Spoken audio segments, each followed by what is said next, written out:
Assalamualaikum warahmatullahi wabarakatuh. Alhamdulillah. Alhamdulillah hamdan katsiran thayyiban mubarakan fihi kama yuhibbu rabbuna wa yardah. Wassalatu wassalamu ala nabiyyina Muhammad wa ala alihi wa sahbihi wa man sara ala nahjihi bi ihsanin ila yaumiddin, amma ba'd. Saudaraku yang dirahmati oleh Allah Subhanahu wa taala. Pernahkah kita digunjing oleh seseorang? Dicaci oleh seseorang, dicela oleh seseorang, atau mungkin difitnah oleh seseorang. Mungkin orang tersebut hanya berani berbicara di belakang kita, atau mungkin di hadapan kita. Kira-kira apa komentar kita dan respon kita ketika kita digunjing dan digibahi oleh orang? Saya rasa kita sudah bisa menerka. Banyak di antara kita yang marah, yang mengumpat, yang menunjukkan kekecewaannya karena merasa ditikam dari belakang saat ia digunjing atau digibahi oleh teman atau sahabatnya. Bahkan ada di antara kita ada yang mendatangi rumah orang tersebut dan melabraknya. Kita luapkan emosi kita dan kekecewaan kita di hadapan dirinya. Bahkan banyak di antara kita berupaya membuat skor menjadi satu sama. Kita gunjing dia di beberapa tempat pergaulan kita. Kita sebutkan aib-aibnya sebagaimana dia menyebutkan aib kita. Kita umbar kejelekan-kejelekannya, rahasia-rahasianya yang selama ini kita simpan rapat-rapat, sebagaimana dia mengungkapkan rahasia-rahasia kita. Mungkin itulah yang terjadi di masyarakat kita pada saat-saat ini. Tahukah kita bahwa menjadi korban gunjingan orang, fitnahan orang, itu pun dialami oleh para ulama kita. Mari kita simak bagaimana respon mereka. Salah satu catatan sejarah yang menarik dalam masalah ini adalah apa yang terjadi dan dialami oleh Al-Hasan Al-Basri. Suatu ketika ada seseorang yang memberikan laporan kepada beliau bahwa ada orang yang menggunjing beliau dan menggibahi beliau di belakang beliau. Apa yang beliau lakukan? Apa yang dilakukan oleh Hasan Al-Basri? Apakah beliau langsung marah? Beliau langsung meluapkan emosinya? Beliau langsung melabrak orang tersebut? Ternyata tidak. Yang beliau lakukan adalah beliau siapkan sepiring kurma. Lalu ia kirimkan ke orang yang menggunjing beliau tersebut. Lalu ketika berhadapan dengan penggunjing, penggibah, beliau mengatakan, "Balagani annaka ahdaita min hasanatik." Telah sampai berita kepada diriku bahwa engkau telah menghibahkan dan memberikan sebagian pahalamu kepada diriku. Jazakallahu khairan. Semoga Allah Subhanahu wa ta'ala memberikan balasan kepada dirimu yang banyak.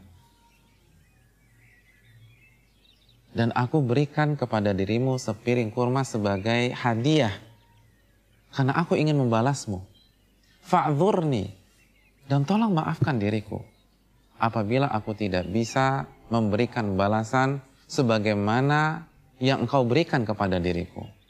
Apa maknanya? Al-Hasan Al-Basri meminta maaf kepada orang tersebut. Mohon maaf, saya tidak bisa membalas pahala engkau dengan pahala yang serupa. Saya tidak bisa menghadiahkan pahala saya sebagaimana engkau menghadiahkan pahalamu kepada diriku. Allahu Akbar. Digibahi, digunjing, difitnah. Bukannya malah marah dan mengamuk, justru menyiapkan sepiring kurma untuk dihadiahkan kepada orang yang menggibahi dia tersebut.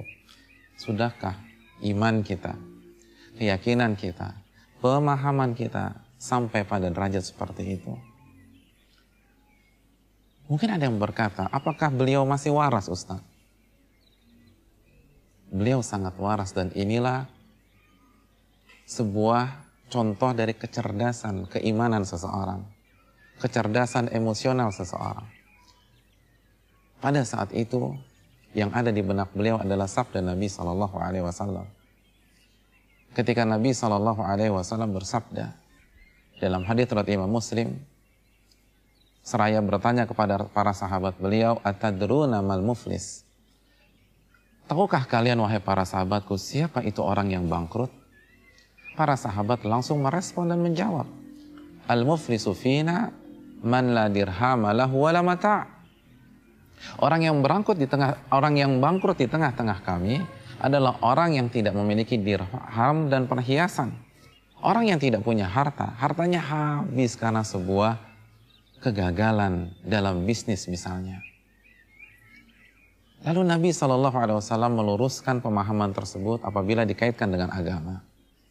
Nabi kita SAW mengatakan, al-muflisu min ummati, orang yang bangkrut dari umatku, ya'ti yawmal qiyamati bis salah wa siyamin wa zakah, yaitu orang yang datang pada hari kiamat nanti membawa pahala salat, pahala puasa dan pahala zakat.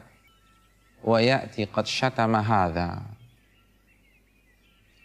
wa qadhafa hadza wa akhadha mala hadza wa safaka dama hadza wa daraba hadza. Dan pada saat yang bersamaan ia datang di hari tersebut dengan membawa dosa, telah mencela seseorang, telah menuduh seseorang tanpa bukti, telah mengambil harta orang dengan cara yang haram, telah menumpahkan darah seseorang, dan telah memukul dan menyakiti seseorang. Fayu'ta hadza min hasanatihi wa hadza min hasanatihi. Lalu Allah Subhanahu wa taala mengambil pahalanya untuk Allah berikan kepada korban-korbannya. Ia punya pahala salat diberikan kepada orang yang ia gibahi di dunia. Pahala puasanya Allah berikan kepada orang yang ia fitnah di dunia. Pahala zakatnya Allah berikan kepada orang yang hartanya diambil olehnya. Korban-korban kezalimannya mendapatkan pahala darinya. Wa in faniyat hasanatuh. Lalu Nabi melanjutkan sabda tersebut. Fa in faniyat hasanatuh. Dan apabila pahalanya sudah habis, walam yuqda ma'alaih, namun korban-korban kezalimannya itu masih ada, masih banyak. Apa yang terjadi berikutnya? Ukhidha min khatayatihim faturihat alaihi thumma turiha finnar. Lalu dosa-dosa korban tersebut dilimpahkan oleh Allah kepada dirinya sehingga dia penuh dengan dosa dan kehabisan pahala, dan pada akhirnya dia dilemparkan ke dalam api neraka. Na'udzubillah min dzalik. Inilah hadis yang dipahami oleh para ulama, dan bukan hanya dipahami, namun mereka letakkan di dalam sanubari mereka, dan mereka bumikan di dalam kehidupan mereka. Mereka tidak marah ketika digibahi, mereka tidak marah ketika difitnah, bahkan mereka bersyukur kepada Allah Subhanahu wa taala. Abdurrahman bin Mahdi pernah mengatakan, laula anni akrahu an yu'sallah la tamannaitu alla yabqa fi hadzal misr ahadun illa waqa'a fiyya au tabani. Kalau saja aku tidak membenci bahwa ada unsur kemaksiatan kepada Allah, kalau saja aku tidak membenci Allah dimaksiati, maka aku sangat berharap seluruh orang di negeri ini membicarakan diriku, memfitnah diriku, dan menggibahi diriku. Allahu Akbar. Abdurrahman bin Mahdi mengatakan demikian. Saya sangat berharap seluruh orang menggunjing diri saya. Saya sangat berharap semua orang memfitnah diri saya kalau tidak ada unsur kemaksiatan kepada Allah. Tapi aku benci Allah dimaksiati dengan cara seperti itu. Maka aku tidak berharap demikian. Kenapa demikian?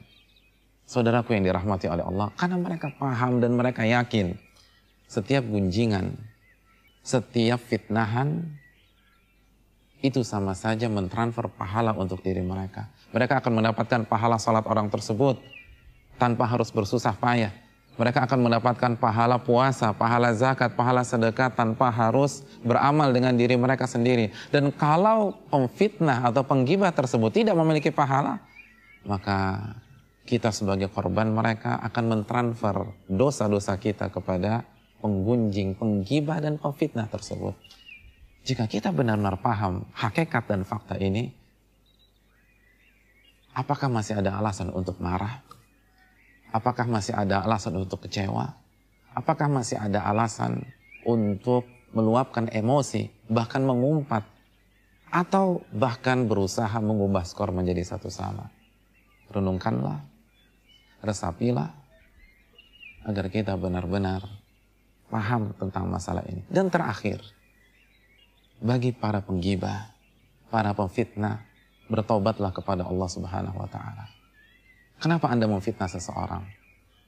Karena Anda benci dia. Kira-kira mau tidak Anda memberikan uang Anda kepada orang yang Anda benci? Tentu saja jawabannya tidak.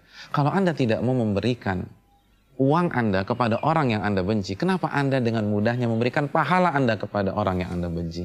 Kenapa Anda dengan mudahnya memberikan ganjaran-ganjaran dari amal ibadah Anda kepada orang yang Anda benci? Dan mengapa Anda mempertaruhkan sehingga orang tersebut memberikan dosa dia kepada kita? Allahu Akbar. Renungkanlah. Mulai sekarang jagalah diri kita agar tidak menggibah orang dan memfitnah orang. Dan apabila kita sudah terlanjur beristighfarlah dan bertobatlah kepada Allah Jalla wa'ala. Semoga nasihat kali ini bermanfaat untuk si pembicara pribadi khususnya maupun yang mendengarkan dan menyaksikan secara umum. Aqulu qouli hadza wa astaghfirullahi wa lakum. Subhanakallahumma bihamdika asyhadu an la ilaha illa anta astaghfiruka wa atubu ilaik. Assalamualaikum warahmatullahi wabarakatuh.